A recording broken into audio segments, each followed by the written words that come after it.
Le rendez-vous des 100 premiers jours des membres du gouvernement se poursuit. La ministre de la Coopération et de l'Intégration africaine s'est prête à cet exercice pour décliner les perspectives de son département. Le PNUD à travers le ministère de l'Environnement, des Eaux et Forêts prévoit la réalisation de 40 hectares de plantations forestières dans le bassin de Concouré pour réduire la sédimentation des réservoirs des barrages. Merci de nous retrouver dans votre hebdomadaire GouverJT pour revivre l'actualité gouvernementale de la semaine. Près de 3 mois après sa prise de fonction à la tête du ministère de la Coopération et de l'Intégration africaine, la ministre vient de présenter son bilan de ses 100 premiers jours à la tête de ce département stratégique. Guéné Kétan a également profité pour annoncer les perspectives de son département pour le dernier trimestre au compte de l'année 2018. Le point avec Djamokaba. Le ministère de la Coopération internationale et de l'Intégration africaine joue un rôle prépondérant dans le cadre de la mobilisation des ressources pour la République de Guinée. 100 jours après avoir pris les commandes de ce département stratégique, Guéné Keïta s'est prêté à la traditionnelle présentation de bilan des 100 premiers jours.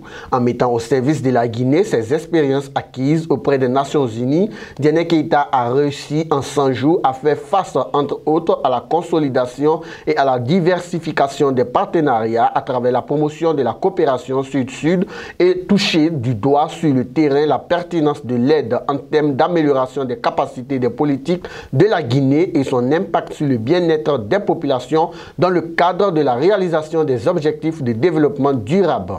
Il n'est de richesse que d'hommes et de femmes, comme dit l'adage populaire.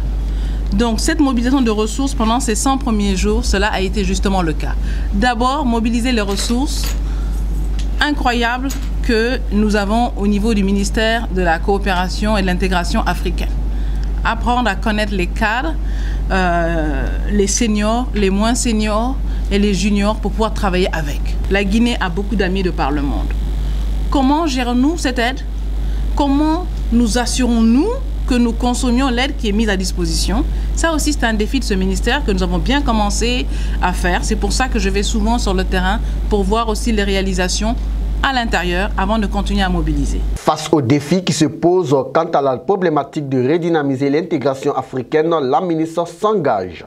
La deuxième chose, c'est de m'assurer que la vision de son Excellence, Monsieur le Président, liée à la lettre de mission donnée par son Excellence le Premier ministre, soit mise en œuvre.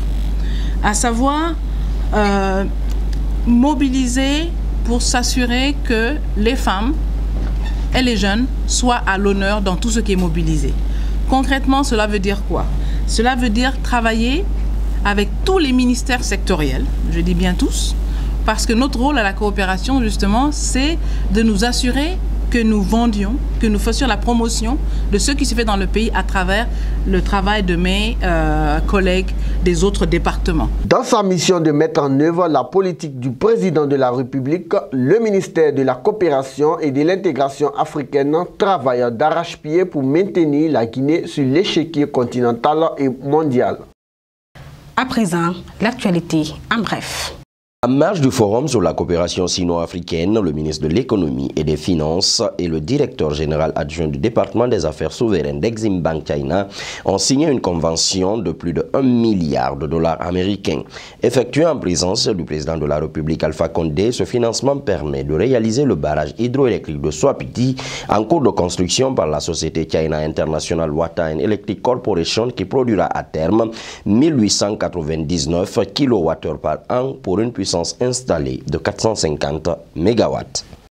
Le PNUD, à travers le programme Environnement et Développement Durable, inscrit dans son plan de travail annuel 2018 la réalisation de 40 hectares de plantations forestières dans le bassin du Concouré. C'est dans ce cadre qu'une mission mixte s'est rendue sur les sites de reboisement afin de démarrer le processus pour réduire le phénomène de sédimentation et de dégradation de berges immédiates des réservoirs des barrages. L'exploitation du bassin du Concouré est inscrite comme une action prioritaire dans le programme de développement économique de la Guinée pour une optimisation dans une perspective de développement durable. Après avoir passé près de 5 ans en Guinée, le conseiller de l'Organisation internationale de la francophonie auprès du ministère du Commerce quitte le pays. Jean-Claude Batia a profité pour remercier le ministre du Commerce pour les conditions favorables mises en place dans le but de mener à bien sa mission dans le pays. Les acteurs du système éducatif du pays ont échangé cette semaine autour d'un diagnostic lié au fonctionnement de l'école guinéenne. Ces travaux de concertation ont permis d'analyser les conclusions des sessions précédentes et ont abouti à plusieurs recommandations. La question liée à l'ouverture prochaine des classes a été longuement abordée par les acteurs. Certains ont proposé la date du 3 octobre pour la reprise des cours, une proposition retenue parmi les recommandations mais qui doit être soumise à l'appréciation du Conseil des ministres pour validation. La campagne agricole a été officiellement lancée depuis la dernière journée nationale du paysan tenue dans la région administrative de Zérékoré. Évoquant le suivi des activités, le directeur national de l'agriculture a présenté l'état de répartition des machines agricoles entre les 7 centres de mécanisation créés à cet effet et qui touchent toutes les préfectures du pays. À date, les centres de Koba, Kindia, Mamou, Kankan ont reçu le nombre de tracteurs et moissonneuses-batteuses alloués. Les autres centres, à savoir Kundara, Farana et Famolia en forêt, seront servis dans les prochains jours. Ainsi s'achève ce numéro Gouv JT réalisé par toute l'équipe de la cellule de communication du gouvernement.